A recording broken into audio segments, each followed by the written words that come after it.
안녕하세요. 저는 얼마 전 이혼하고 아이들과 살게 된 평범한 40대 여성입니다. 정말 아직도 이혼한 과정을 생각하면 미치고 환장할 일이지만 사람들이 진짜 이런 나쁜 사람들에 대해 알아야 할 것 같아서 이렇게 사연글을 쓰게 됐어요. 저와 남편은 정말 평범한 사람들이었고 평범하게 결혼을 하게 된 커플이었어요. 둘 다 평범한 월급쟁이였고 본가가 같은 동네라는 공통점 덕분에 더 빨리 친해졌죠. 정말로 모난 곳도 없고 시댁에 문제가 있는 것도 아니었어요. 친정도 시댁도 잘 사는 편은 아니었지만 둘 다 비슷했으니 그게 더 낫다고 생각했죠. 그런데 열 길 물속은 알아도 한 길 사람 속은 모른다잖아요. 시댁 사람들이 그런 사람들일 줄이야 상상도 못했죠. 처음으로 이상하다는 것을 느낀 것은 결혼 4년 차였을 때예요. 남편이 휴가를 앞두고 있던 여름에 몸을 만들겠다며 8kg짜리 아령을 들고 운동하다가 발가락에 아령을 떨어뜨려서 발가락 골절을 입게 됐어요. 불행인지 다행인지 엄지발가락은 다치지 않았지만 나머지 3, 4, 5번 발가락이 부서졌어요. 발가락 뼈뿐만이 아니라 발등뼈도 문제가 생겨서 결국 수술을 해야 했고 핀도 박아야 했죠. 한마디로 대공사였어요. 나오는 병원비와 수술비는 그때그때 생활비에서 냈고요. 실비보험을 제가 내고 있었으니 당연히 실비보험에서 돈이 나올 거라고 생각했거든요. 그런데 수술비가 생각보다 많이 나와서 생활비가 좀 모자라더군요. 여보, 얼마 전에 보험 청구하지 않았어? 진단금이랑 수술비 그거 나왔으면 나한테 줘야 해? 우리 지금 생활비 너무 모자라. 그거? 일단 신청은 해놨는데 한번 알아볼게. 조금만 기다려줘. 그런데 생활비 많이 모자라? 응, 이번 달 초에 당신이 교육 듣는다고 40만 원 가져갔잖아. 그것 때문에 좀 힘들어. 저와 남편은 통장을 합친 건 아니었어요. 결혼하면서 오랫동안 몰던 중고차를 팔고 새로운 차를 사느라 대출을 받았고 집을 구매하면서 또 대출을 받았죠.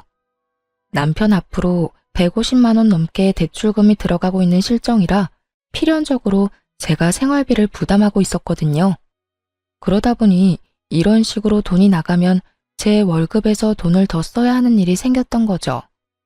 그날의 대화는 대수롭지 않게 넘어갔어요. 그런데 수술한 지 2주가 넘어가는데도 보험금이 나오지 않더군요. 퇴원 시에는 입원비 관련한 보험금이 나와야 하는데 말이죠. 답답한 마음에 남편에게 먼저 말을 꺼냈어요. 혹시 보험 어떻게 됐어? 혹시 결격 사유라도 있었던 거야? 그런 건 아니고, 그런데 병원비 많이 나왔어?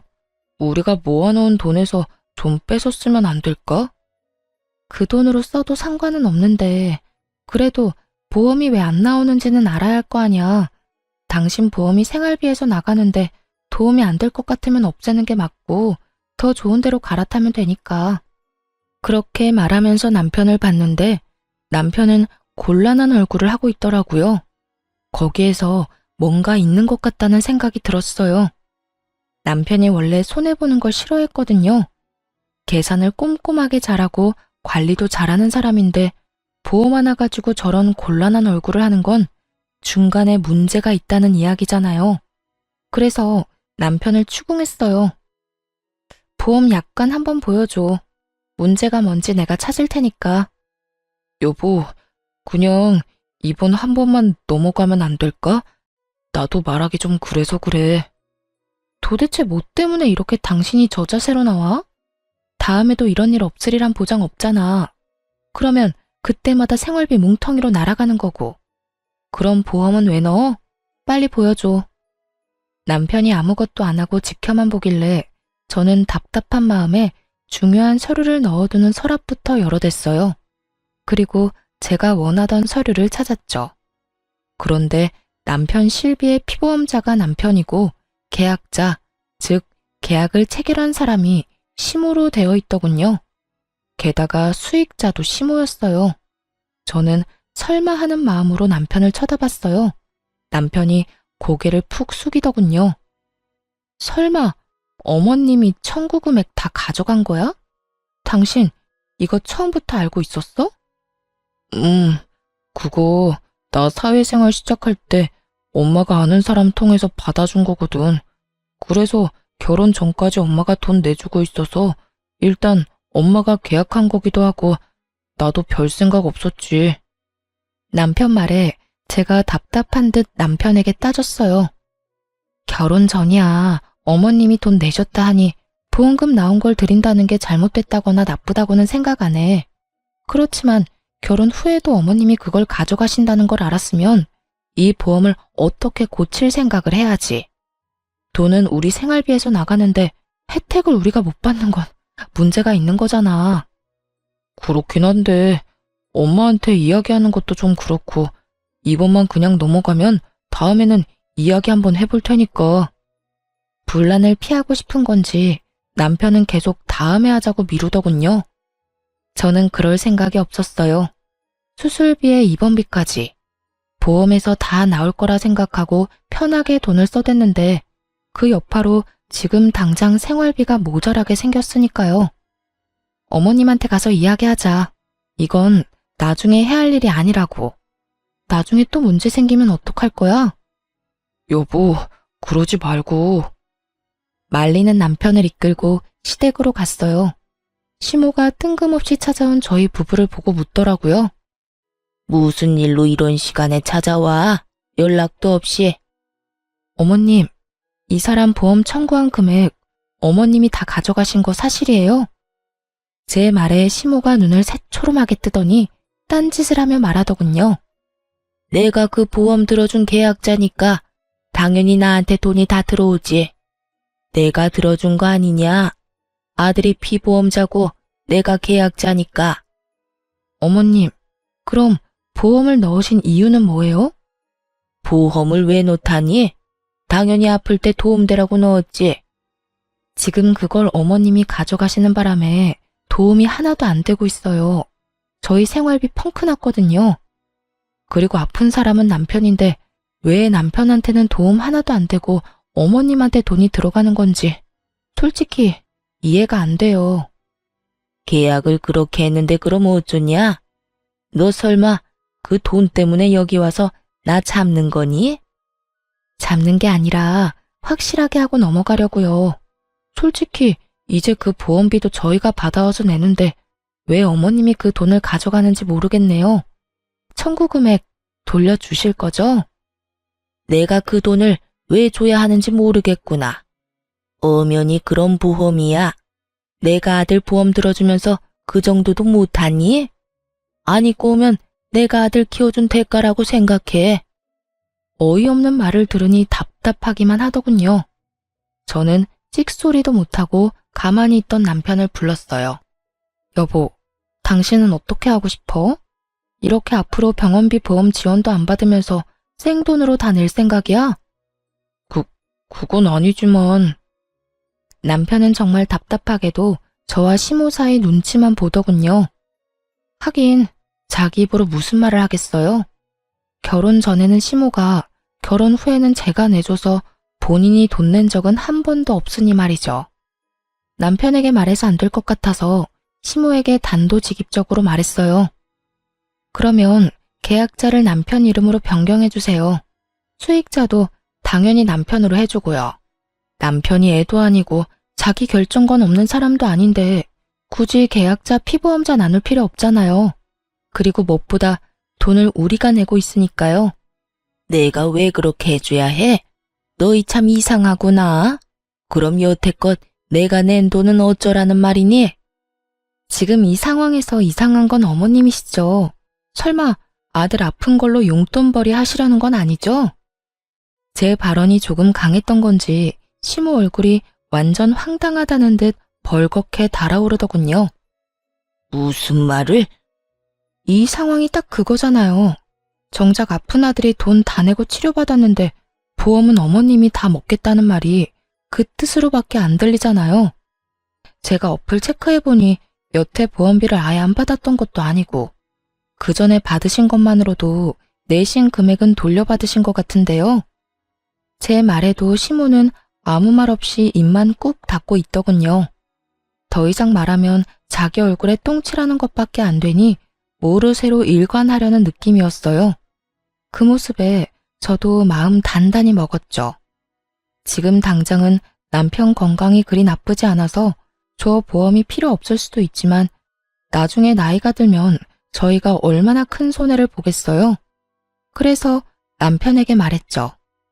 어머님은 계약자 수령인 바꿀 생각 없으신가 보네. 그럼 어쩔 수 없지. 퇴원하고 당분간은 시댁에서 지내. 당신 다리 다 나아서 목발 없이 다닐 수 있을 정도 되면 그때 집으로 와. 그 전에는 집에 돌아올 생각 말고. 여보, 그게 무슨 소리야? 무슨 소리긴. 어머님이 보험금 다 가져가신다잖아. 나는 생활비로 병원비, 보험비 다 내고도 보험금 못 받는 사람 됐으니 당신 수발까지 못 든다는 말이야. 어머님이 그 큰 돈 다 가져가셨으니 어머님이 알아서 당신 간병해 주시겠지. 나는 돈 날리고 무보수 노동까지는 못해. 게다가 당신 집에 있으면 돈만 더 나가고. 어머님이 받아가신 돈만큼 여기서 신세지다가 와. 어머님도 고생하세요. 이 사람 아직 해야 할 거 많아서 도와주셔야 할 거예요. 그렇게 말하며 제가 주섬주섬 제 물건을 챙기자 시모의 꾹 닫힌 입이 다급히 열리더군요.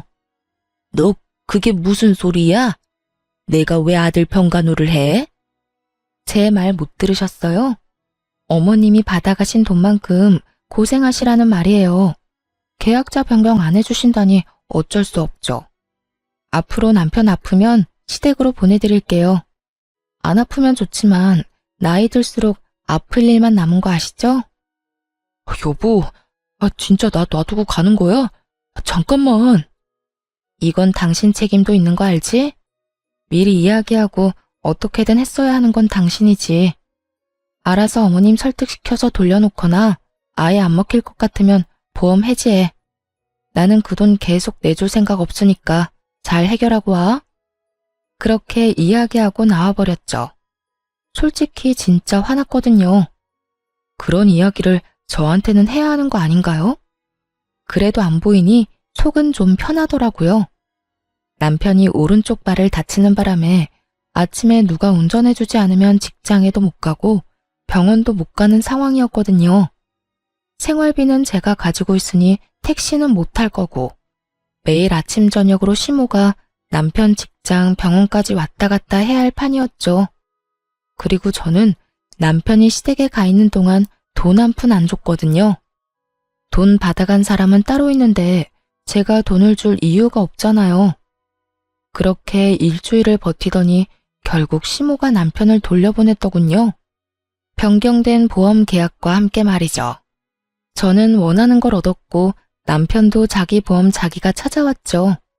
그런데 남편 얼굴이 생각보다 개운한 얼굴은 아니더군요. 왜 그런 표정이야? 이제 당신 아파도 걱정할 거 없는데. 그렇지. 그냥 엄마한테 좀 미안해서 그렇지. 미안하게 생각하지 마. 그게 이상했던 거고 지금 이게 정상인 거야. 다 큰 자식 아픈 걸로 돈 버는 건 좀 아니지. 비용도 우리가 다 내는데. 그리고 어머님도 분명히 이해할 때가 올 거야. 그렇게 이야기했더니 남편이 고개를 끄덕이더군요. 아픈 자식에게 더 해주고 싶으면 더 해주고 싶지. 자식한테 가야 할 것까지 모조리 뺏어오겠다는 생각을 하는 부모가 어디 있겠어요? 사실 저희 어머니가 시모와 같은 동네 살아서 오가며 인사도 하고 아는 사람도 많았던지라 걱정이 됐는데 다른 사람에게 이야기해봐야 자기만 손해라는 걸 아는지 아무 말도 안 했더라고요.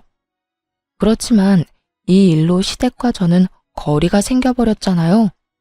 그래도 미래에 더 큰 병으로 이런 일 생겼으면 더 돌이킬 수 없었을 거라는 생각을 하면 차라리 지금 좀 척치는 게 나을 수도 있다고 생각했어요. 하지만 그 일로 인해 제 마음속에 시모에 대한 이미지는 완전히 박살이 나버렸죠. 그렇게 교양 있어 보이고 사람 좋아 보이던 시모가 돈이라면 환장을 하는 사람처럼 보이기 시작했거든요. 그래도 그 이후로 저희한테 돈을 요구한다거나 하지는 않았어요. 그런데 사건은 의외의 곳에서 터지는 법이더라고요. 저와 남편은 결혼하면서 신혼집을 마련할 때 남편 4천, 저 2천, 친정에서 3천, 나머지는 대출로 집을 샀거든요. 대출을 남편이 갚기로 하면서 명의는 남편 앞으로 하기로 했어요. 솔직히 우리 돈이 들어가기는 하지만 저희 돈은 리모델링비랑 혼수로 거의 다 쓰게 됐으니까요. 그리고 결혼 후 새로 사야만 했던 새 차의 할부금도 남편이 갚고 있는 중이었거든요. 그래서 제가 10년째 생활비를 충당 중이었어요. 여보, 미안한데 40만 원만 생활비에서 가져갈 수 있을까? 사촌 동생이 과일 장사 시작했잖아. 가서 좀 팔아주기도 해야 하고 얼마 전에 첫째가 낸 문콕 사고도 돈 물어줘야 하거든. 당신 남는 돈은? 월급에서 대출금 갚고 나서도 돈 좀 남잖아. 얼마 전에 본가에서 보일러 고장났다고 해서 그거 고치는데 돈 좀 썼어. 그래서 이번에는 돈이 없어. 아, 그거 가져가면 나 남는 돈 거의 없어. 자동차 할부는 이제 끝날 때 되지 않았어? 3달 정도면 끝나. 그러면 나도 좀 여유로워지니까 당신 도와줄 수 있겠지. 그때까지만이야. 조금만 도와줘. 필요한 돈이긴 했어요. 애가 문콕을 하는 바람에 상대 차량 문짝을 갈아줘야 했거든요.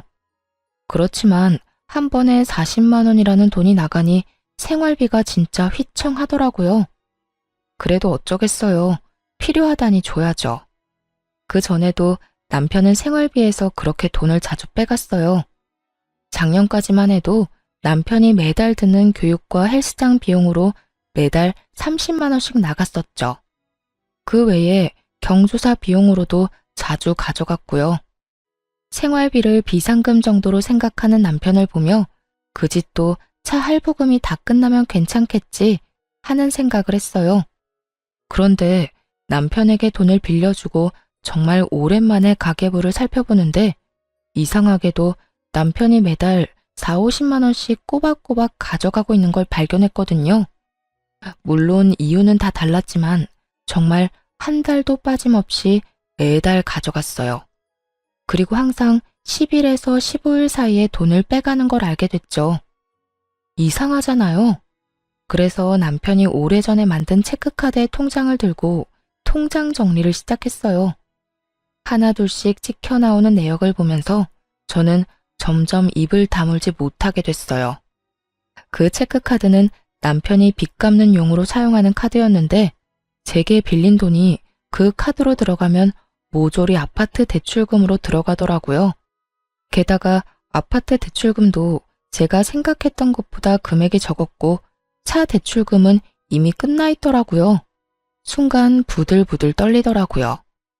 여태껏 150만 원이 넘는 금액을 대출금과 이자로 내고 있다고 생각했기 때문에 제가 생활비를 내고 있었는데 실제로는 모든 걸 다 속이고 있었다니. 남편이 계산을 잘하고 꼼꼼하니까 맡겨뒀던 일이 결국에는 제 살까먹는 일이었던 거죠. 이걸 어떻게 할까 생각하다가 한 가지 좋은 생각이 떠올랐어요. 제 돈으로 대출금 갚는 걸 알게 됐으니 그걸로 하나 당당하게 요구할 수 있는 일이 생겼거든요. 여보, 우리 이 집 벌써 산지 10년이나 됐잖아. 이제 슬슬 공동 명의로 해줄 수 없어? 저는 야근 후에 집에 온 남편에게 그렇게 말을 꺼내자 남편이 순간 멈칫하더군요. 그러더니 저를 한번 슬쩍 보고는 다시 식사를 하며 말했어요. 그건 안 돼. 내가 돈 갚고 있는 거 알잖아. 솔직히 10년간 내가 다 갚았는데. 그리고 누구 명의면 무슨 상관이야? 우리한테 문제가 있는 것도 아니고 나 죽으면 어차피 다 당신이랑 애들 건데. 그러니까 누구 명의면 무슨 상관인데? 그러면 공동명의 해도 되잖아. 아니, 도대체 갑자기 왜 공동명의를 해달래? 10년간 아무 일 없이 잘 지내왔잖아. 내가 어제 당신 통장 정리하면서 알게 됐거든. 나한테서 받아간 돈 다 대출금으로 들어가고 있던데. 그리고 차 대출금도 벌써 다 갚았더만. 대출금 금액도 나한테 말했던 것보다 더 적고. 제가 그렇게 말하자 남편이 인상을 팍 쓰더군요. 그걸 당신이 왜 봐? 그거 사생활 침해야. 그럼 난 그거 모르고 내내 당신한테 뒤통수 쳐맞고 있어야 됐어? 당신 진짜 어이없다. 내 돈으로 생활비하고 대출금까지 갚았으면 당연히 내가 원하는 것 정도는 해줘야 하는 거 아니야? 왜 나만 죽어라 돈 대고 있는데? 그럼 이참에 말해봐. 나한테 가져간 돈이랑 당신이 원래보다 부풀린 대출금 다 어디로 가져가는 건데? 제가 그렇게 이야기하자 남편도 아무 말 못하더군요. 솔직히 공동명의를 안 해주는 이유를 모르겠더라고요. 내가 그거 다 봐주겠다고. 그러니까 공동명의 하나 해달라는 건데 그게 그렇게 힘들어? 막말로 내가 내 월급으로 내 용돈 썼어? 내 월급으로 생활비 하느라 모아놓은 돈도 많이 없는데 너는 나 몰래 뒷주머니 차고 있었잖아. 이 집에 기여하는 돈으로만 본다면 제가 남편보다 돈을 더 많이 내고 있었는데 말이죠. 남편의 저런 모습을 보니 저도 부글거렸어요. 그래도 해주겠다는 말은 절대로 안 하는 남편을 보며 저도 마음을 굳게 먹고 말했죠. 그래, 당신 맘대로 해. 대신 당신은 생활비 쓰지 마. 집에 있는 전기, 난방도 쓰지 말고 그것도 내 생활비로 내잖아. 아, 제발 좀 이런 식으로 유치하게 굴지 마. 먼저 치사하게 군 게 누군데? 너 하는 행동이 괘씸해서라도 나 너 용서 못해. 당분간 당신한테는 절대로 생활비 안 줄 거니까 알아서 해. 그 뒤로 정말 남편에게 1원 한 푼 안 줬어요. 난방이랑 전기도 못하게 막아버렸고 냉장고에 음식도 못 먹도록 아이들 음식도 단품 요리로 만들어서 바로 먹어버렸어요. 밥도 딱 애들이랑 저 먹을 만큼만 만들어서 먹고요. 식재료만으로는 만들어 먹을 수 없으니 남편은 며칠간 라면만 먹더군요. 그렇게 치사하고 깐깐하게 구니 한 3개월이 지나자 남편이 저에게 항복의 메시지를 보냈어요. 미안해. 내가 사과할게. 그러니까 이제 제발 그만해. 시켜 먹는 것도 하루 이틀이고 아침 거르는 것도 익숙하지 않은 사람에게는 더 힘든 법이거든요. 결국 그걸 견디지 못한 남편이 저에게 먼저 사과를 하게 된 거죠. 미안하면 공동명의나 해줘. 솔직히 나도 이렇게 치사하게 굴기 싫거든. 근데 여태껏 들어간 내 돈이 아까워서라도 그러면 안 되는 거잖아. 그리고 결혼할 때 언젠가는 공동명의 해준다고 했잖아. 그 말 지금 지킨다고 생각해. 10년간 나한테 돈 부풀리고 가져갔으면 이 정도 요구가 그렇게 큰 건 아니잖아. 그치? 제 말에 남편이 한숨을 푹 쉬더니 그러더군요. 알았어. 공동명의 해줄게. 저는 기분이 너무 좋았어요. 그렇지만 너무 티내지 않으려고 노력했죠. 사실 결혼 초에는 공동명의는 해도 안 해도 그만이라는 생각을 하고 있었는데 결혼 10년 차 되니 제 재산을 가지고 싶다는 생각이 들었거든요. 게다가 제가 돈을 안 버는 것도 아니고 그걸로 집에 생활비로 다 쓰는데 제 앞으로 된 재산이 아무것도 없다는 것도 좀 싫었고요. 그래서 남편이 공동명의 해줄 날만 기다리고 있었죠. 그런데 그 다음날 시모가 저희 집에 찾아왔더군요. 너 이게 도대체 뭐 하는 짓이니? 네가 뭔데 공동명의를 요구해? 네가 한 게 뭐가 있는데 내 자식 재산을 넘봐? 어이가 없었어요. 다짜고짜 와서 저한테 이런 막말을 하다니. 남편은 그런 시모를 말리려 애쓰더라고요. 놔봐. 넌 바보 등신이야? 어떻게 된 게 네 손 안에 들어온 것도 못 지켜서 이 난리야? 시모의 그 말에 저도 빈정이 확 상해버렸어요. 솔직히 왜 제가 저런 소리를 들어야 하는지 모르겠더라고요. 그래서 저도 시모에게 이야기했죠. 어머님, 남편이 그간 저한테 가져간 돈이 얼만지 아세요? 그리고 남편이 그간 대출금 부풀려서 이야기해서 생활비 지원조차 안 하고 뒷주머니 찬 게 얼만지는 알고 그런 말씀하시는 거예요? 그게 무슨 소리야? 집값 낸 사람이 집주인이지. 그러니까요. 그 집 대출금도 제 돈 가져가서 냈던데 그것도 모르고 지금 여기 와서 저한테 이러시는 거예요? 뭐? 그게 무슨 소리야? 시모가 처음 듣는 내용인 듯 남편을 쳐다보더군요. 남편이 한숨을 푹 쉬고는 시모에게 말했어요. 제가 와이프 생활비로 대출금을 좀 냈어요. 얼마를? 한 달에 4, 50만 원 정도요. 올랑. 화내려는 시모 앞에 제가 한마디 더 붙였어요. 매달요. 10년간. 그래도 그렇지. 4, 50만 원은 내줘도 되지. 제가 생활비로 150, 200 정도 이미 내는데도요. 생활비도 네가 내냐? 넌 생활비 안 줘? 네. 남편 말에 시모가 눈을 질끈 감더군요. 제가 이 집과 생활 유지에 돈을 더 많이 내는데 그거 요구하는 게 과한 일인가요? 나는 모르겠다. 니들이 알아서 해라. 시모는 무슨 말이 하고 싶어서 왔는지는 모르겠지만 그 말만 남기고 후다닥 사라졌어요. 분명히 아들 편을 들며 저를 혼내주고 싶었던 모양인데 어쩌겠어요. 사실로 따지면 제가 그 집을 가져도 모자란 것을. 그리고 솔직히 애초에 리모델링 비용까지 하면 오로지 남편 거라고 하는 것도 웃기잖아요. 그렇게 남편은 조만간 공동명의 해주겠다고 약속까지 했어요.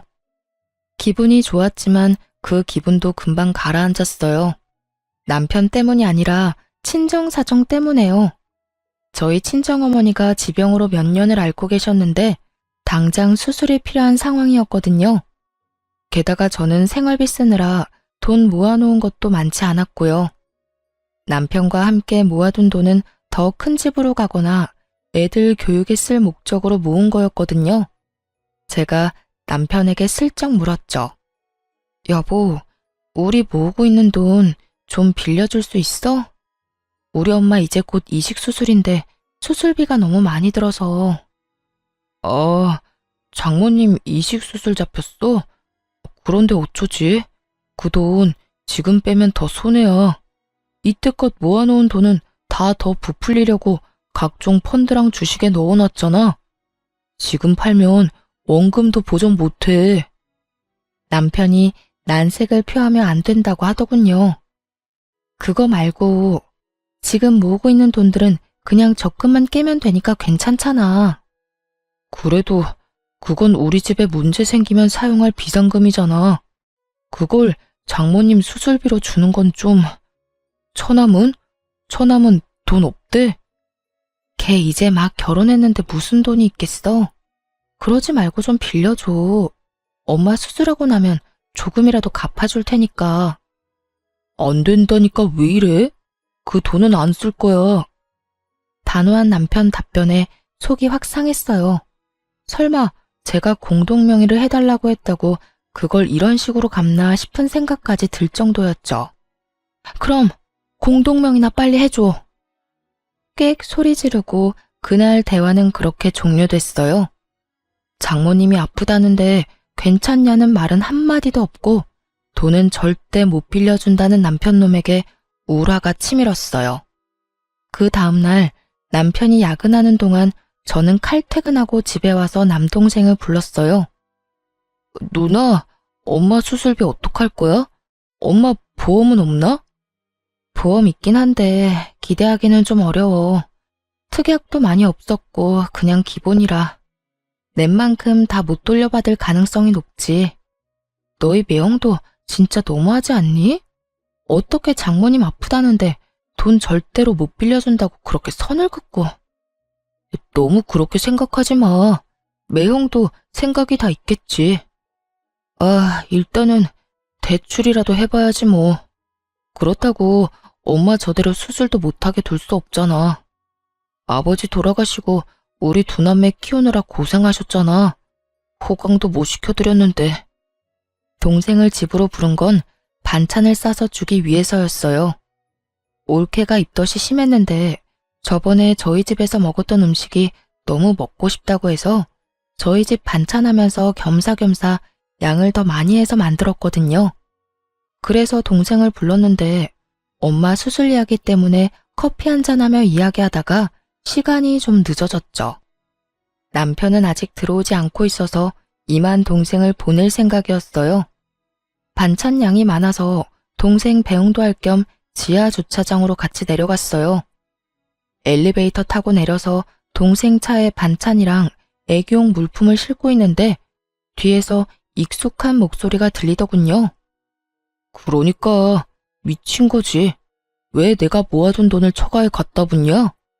와이프가 정신이 나간 거지. 얼마 전에는 돈독이 올랐는지 집도 공동명의 하라고 해서 난리도 아니었잖아. 아무리 봐도 남편 목소리였어요. 순간 벙쪄서 아무 말도 못하고 듣기만 하는데 가관도 아니었어요. 내가 나서려니 동생이 갑자기 조용하라는 제스처를 하며 폰을 꺼내 허둥지둥 녹음 버튼을 누르더라고요. 공동명의 해줬냐고? 내가 왜? 나 그거 해줄 생각 없어. 그냥 말만 그렇게 해놓은 거야. 안 해주면 지가 어쩔 건데? 진짜 괘씸해서라도 안 해줄 거야. 그리고 자기 엄마 아픈 걸 왜 내 돈으로 해결하려고 하는지 이해가 안 간다니까. 돈이 너무 아깝잖아. 어차피 곧 죽을 사람 병원비를 왜 우리가 내? 그리고 늙어서 그 수술비 정도도 마련 못해서 끙끙거리는 것도 웃기고. 여하튼 처가 식구들 진짜 완전 비호감이야. 이야기를 듣는데 귀가 썩는 기분이 들더라고요. 그런데 더 놀라운 이야기가 그 뒤에 나왔어요. 그리고 저번에 보험이랑 대출 와이프한테 걸린 거 생각하면 아직도 한숨 나온다니까. 그래, 그 보험 청구 금액 와이프 몰래 엄마랑 나눴거든. 병원비는 생활비로 내고. 근데 그거 안 준다고 쌩 난리를 치더니 결국 나 본가해버리고 가버리는 거 보고 완전 정이 뚝 떨어지더라니까. 그걸로 이번에도 비상금 잘 모을 수 있었는데 딱 걸려가지고 대출금도 와이프 돈으로 야금야금 잘 넣고 있었거든. 부풀려서 이야기해서 생활비도 와이프가 다 내도록 설계 다 해놨는데 말이지. 이번에 걸리는 바람에 다음 달부터 와이프가 돈 달라고 할까봐 그게 걱정이야. 누구랑 무슨 통화를 하고 있는지는 모르겠지만 제 속내를 그대로 드러내는 남편놈 목소리를 들으며 진짜 하늘이 무너지는 기분이었어요. 처음부터 제 돈으로 자기들 배를 열심히 채우고 있었더라고요. 완전 열이 받을 대로 받은 저는 씩씩대며 주변을 살폈어요. 남편은 제가 지하 주차장에 있을 거라는 생각도 못하고 통화 끝나고 올라가려고 통화를 이어가고 있더군요. 저는 올케한테 챙겨주려던 겉절이 김치의 뚜껑을 열어서 남편에게 다가갔어요.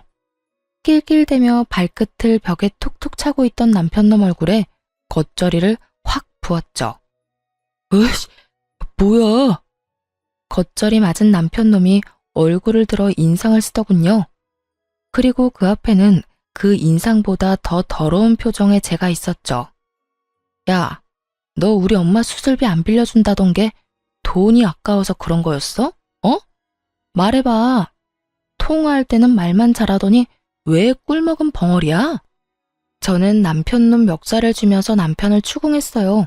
그랬더니 동생이 급히 저를 뒤에서 말리더군요. 누나, 참아. 이렇게 화낸다고 될 일 아니잖아. 누나가 일단 참아. 아이씨, 더 이상 나 열받게 하지 마. 지금 이 상황도 짜증내기 일보 직전이니까. 방구 낀 놈이 성질낸다고 딱 그거였어요. 지금 네가 짜증이 나? 그래, 내고 오늘 너 죽고 나 죽자, 어? 열받은 제가 또 달려들자 동생이 말렸어요. 너 이대로 나 안 넘어가? 이혼해. 당장 이혼하자고. 이딴 식으로 너한테 돈 한 푼이라도 더 주면 내가 등신이고 바보 천치지. 누가 그런다고 겁낼 줄 알아? 이혼? 그래, 해. 하면 되지 왜 못하겠어? 보나마나 내가 더 유리하다고. 진짜 미치고 환장하겠더라고요. 자기가 뭐라고 저렇게 당당한지. 저는 이악 물고 이혼 소송에 들어갔어요. 엄마가 아픈데 저놈 얼굴까지 보고 있다간 속에 천불이 날 것 같았거든요. 소송 진행 중에 엄마 이식수술 날짜가 잡혔어요. 엄마한테는 이혼한다는 말 안 했거든요. 괜히 걱정하고 스트레스만 받으실까 봐요. 수술 다 끝나면 이야기할 생각이었죠. 수술 며칠 전 엄마가 저랑 동생 불러서 그러더군요. 혹시라도 수술 잘못되거나 문제 생기면 엄마 폰 안에 사진 첩봐. 엄마가 거기에 너희들한테 조금이라도 물려주려고 모아둔 것들 사진 찍어놨어. 비밀번호도 거기 같이 있고 사망보험금도 얼마 전에 물어보니 꽤 많이 나올 것 같고 모아둔 돈이랑 엄마 살던 집, 내 앞으로 된 시골 땅 팔면 너희 앞으로 3억씩은 돌아갈 거야. 그리고 수술비도 걱정하지 말고 무조건 그 통장에 있는 돈 써. 알았지? 동생과 저는 깜짝 놀랐어요. 평소 친정엄마가 항상 돈 없다는 말을 밥 먹듯이 하니 저도 동생도 당연히 어머니에게 돈이 없다고 생각했거든요. 그런데 이렇게 알뜰살뜰 모아놨을 줄은 상상도 못했죠. 이제 수술만 잘 되면 된다고 생각하고 있었는데 수술 도중에 어머니가 돌아가셨어요. 면역력이 너무 약해져 있어서 수술을 견디질 못한 것 같더라고요. 정말 너무 슬퍼서 동생과 한참을 울고 장례식도 어떻게 치르는지도 모르게 병원에 있던 장례식장에서 나온 분이 하라는 대로 예예 하며 전혀 실감도 못하고 있었어요. 그런데 장례식을 하는 이틀날 이혼 소송 중인 남편과 시모가 장례식장에 찾아왔더라고요.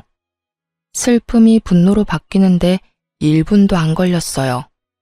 그래도 입술을 꽉 깨물며 어머니 가시는 길에 분란 안 일으키려고 조심하고 있었는데 남편 놈이 어머니 영정 앞에서 울고불고 곡소리를 내며 대성통곡을 하는 거예요.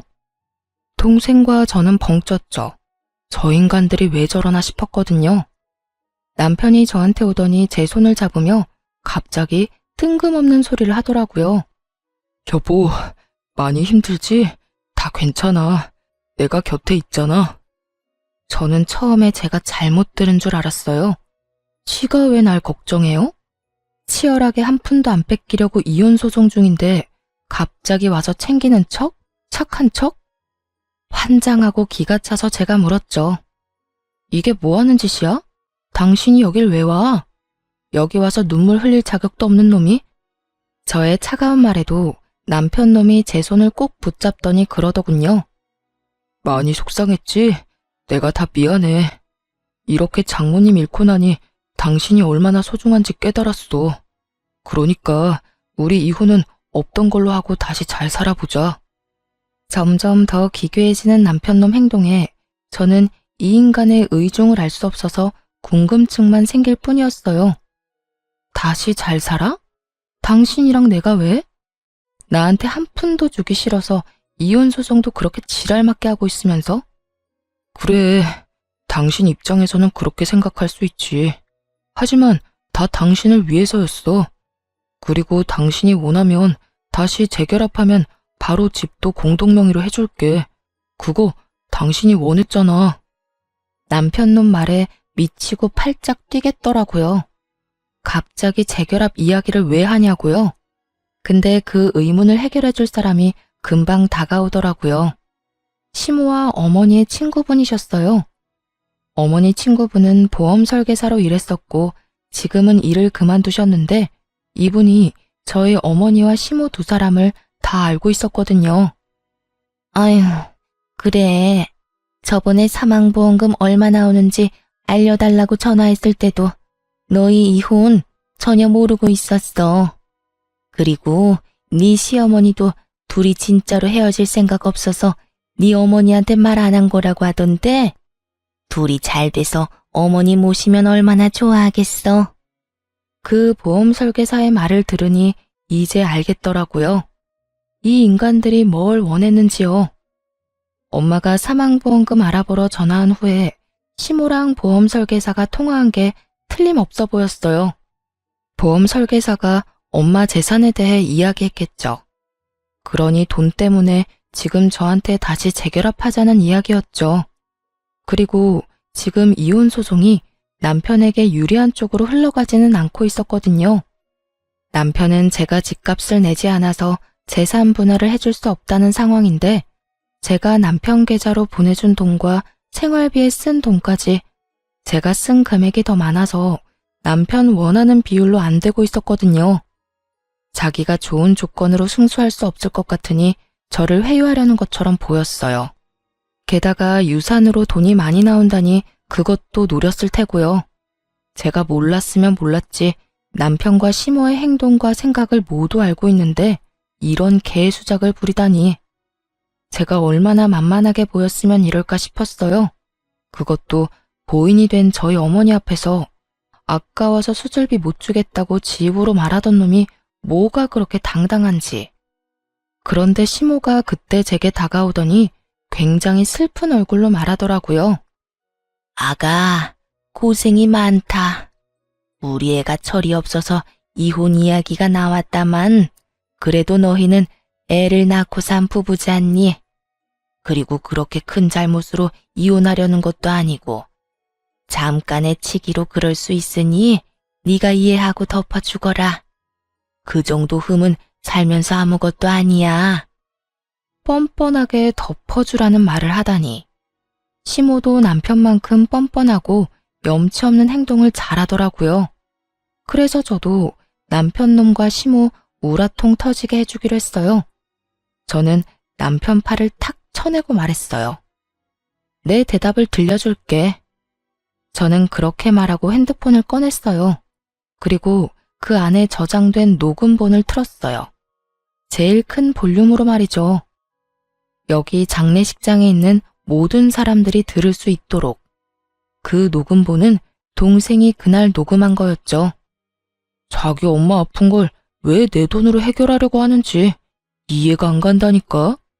돈이 너무 아깝잖아. 어차피 곧 죽을 사람 병원비를 왜 우리가 내? 그리고 늙어서 그 수술비 정도도 마련 못해서 끙끙거리는 것도 웃기고 여하튼 처가 식구들 진짜 완전 비호감이야. 쩌렁쩌렁 남편 목소리가 흘러나오는데 사람들이 수군거리더군요. 하긴 그럴 수밖에 없죠. 여기 있는 손님들 중 엄마 손님과 시모의 지인이 겹치거든요. 기억상실증이라도 걸렸어? 네가 네 입으로 우리 엄마 수술비 안 준다고 했잖아. 그것도 돈 아깝다는 이유로. 그리고 그 돈이 온전히 네 돈이었어? 우리 둘이 같이 모은 돈이었지. 이게 내 대답이다. 알아듣겠어, 정신 나간 놈아? 이제 와서 재결합? 웃기고 있네. 왜? 엄마 죽고 나니까 이제 돈 나갈 거 없어 보이니 나하고 재결합할 생각이었어? 근데 어쩌냐? 너 같은 인성의 남자랑 결혼한 게 내 인생 최악의 선택인데. 2번 다시 몇 억을 너랑 같이 준다 해도 너랑 재결합은 없어. 제 말이 끝남과 동시에 장례식장이 웅성거리기 시작했어요. 설마 진짜로 저랬단 말이야? 저게 사위가 아니라 웬수지. 아이고, 저거 모르고 간 고인이 다행인 건지 불행인 건지. 세상에, 겉으로는 며느리가 잘못해서 이혼한다더니 그게 아니라 자기 아들한테 문제가 있었네. 아무리 그래도 처갓집을 저렇게 홀대할 수가 있어? 뒤에 이야기가 더 흘러나올수록 사람들의 이야기 소리는 더 커졌고 시모와 남편은 얼굴이 새빨개져서는 저를 찌를 듯이 노려보더군요. 제가 겁이라도 낼 줄 알았나 봐요. 제가 도리어 더 눈을 똑바로 뜨고 째려보는데 동생이 그 사이에 끼어들어왔어요. 형님, 여기서 형님 반기는 사람 아무도 없어요. 저희 가족들도 누나도 그리고 저희 어머니도요. 그러니까 알아서 좀 빠져주세요. 저렇게 조롱해놓고 저희 어머니 장례식에 오는 건 저희를 무시하는 건가요? 아니면 저희 어머니를 무시하는 건가요? 설마 자기 입으로 저렇게 다 말해놓고 아니라는 말 하실 건 아니죠? 남동생의 그 말에 남편이 주변의 눈치를 살살 보더니 결국 시모를 두고 자기 몸만 빠져 도망치듯 나가버렸어요. 속이 시원하더라고요. 여기 사람들 중에 시모와 남편 아는 사람들이 많았거든요. 지금껏 시모와 남편을 착한 사람이라고 잘못 알고 있다는 것만으로도 완전히 열받았는데 그 사람들에게 다 알려줄 수 있었으니까 다행이라 생각했어요. 결국 남편과 저는 이혼을 했어요. 재산 분할도 저한테 유리하도록 됐죠. 저는 어머니 유산과 재산 분할로 받은 돈 보태서 시모집 근처 좋은 평수로 이사를 갔어요. 그리고 자주 마트에서 시모와 전 남편을 마주쳤거든요. 그전에는 그렇게 기고만장해서 코가 하늘을 찌르더니 지금은 저를 봐도 모른 척하기 바쁘더군요. 왜냐고요? 마트 갈 때마다 아는 사람들이 그런 이야기를 해주거든요. 아유, 고생 많았어. 어떻게 그렇게 되먹지도 못한 인간을 만나서. 그래도 일찍 이혼한 게 다행이지. 그런 놈이랑 같이 살아봐야 저승가에는 어머니 속만 문드러질 테니까. 그렇게 시모와 전 남편이 있는 곳에서 저를 다독이며 자주 말해줬거든요. 솔직히 사람들 입에 오르내리는 일은 저도 좋아하지 않지만 나쁜 인간들 엿먹이려는 일이라고 생각하니 도리어 의욕이 샘솟더라고요. 그렇게 몇 번 그 인간들 있는 곳에서 그런 소리 들으니 결국은 그 인간들도 못 참더라고요. 몇십 년이나 살았던 동네를 쫓겨나듯 도망가게 됐으니까요. 전 남편과 시모가 어디로 갔는지는 저도 몰라요. 하지만 두 사람의 행보가 어디든 이제 저랑은 상관없다고 생각해요. 저도 복수할 만큼 했거든요. 그렇게 돈 좋아하는 두 사람보다 더 많은 돈을 가지게 됐고 두 사람보다 더 좋은 환경에서 살고 있는 걸 봤잖아요. 그러니 얼마나 속이 쓰렸겠어요? 남의 떡이 더 커 보인다고 했어요. 이혼 후에 제가 가진 것들이 참 먹음직스럽게 보인 만큼 자기가 한 선택도 여전히 후회할 가능성이 높았죠. 솔직하게 말해서 대출금을 부풀려서 저 모르게 돈을 모으고 시모와 돈을 나눠 갖고 제 돈으로 대출금을 냈던 일들은 어떻게 보면 제가 이해하고 넘어갈 수 있었던 일이었어요. 그리고 그걸 위해 공동 명의를 내세우기도 했고요. 그런데 아픈 장모에게 들어갈 돈이 아까워서 빌려주지 않았다는 건 참을 수 없는 일이었어요. 남편이 엄마 수술비를 빌려줬더라면 저는 엄마의 유산으로 남편에게 더 잘해줬을 거예요. 사람 마음이라는 게 힘들 때 도움 주는 사람에게 더 잘해주고 싶거든요. 하물며 가족이 걸린 일인데 제가 얼마나 극진히 남편을 대했겠어요? 그런데 꼴랑 그거 아까워서 자기가 가질 수 있었던 모든 걸 잃게 됐으니 옆에 있을수록 자괴감과 후회가 전 남편과 시모를 무척 괴롭혔을 거예요. 결국은 참다 못해 떠나긴 했지만요. 저는 그들이 사라진 곳에서 편하게 잘 지내고 있어요. 전 남편과 시모가 뭘 하는지 전혀 모르고 연락도 들은 적 없어요. 다만 한 가지는 정확하게 알죠. 여기로 두 번 다시 돌아오지 못할 거라는 거요. 알게 모르게 좁은 동네였거든요. 제 결혼은 그렇게 확실하게 끝이 났죠. 여러분, 들어보니 어떠세요? 정말 세상에 이상한 사람 많죠? 겉으로만 봐서는 모른다니까요. 저도 남편이 저런 놈인지 나중에 알게 됐으니까요. 저도 그 일 경험 삼아 사람 보는 눈을 더 기르려 노력 중이에요. 오늘 사연은 저런 인간들도 있다는 걸 알려드리고 싶어서 쓴 거예요. 제 사연 재미있게 읽어주셨다면 감사합니다.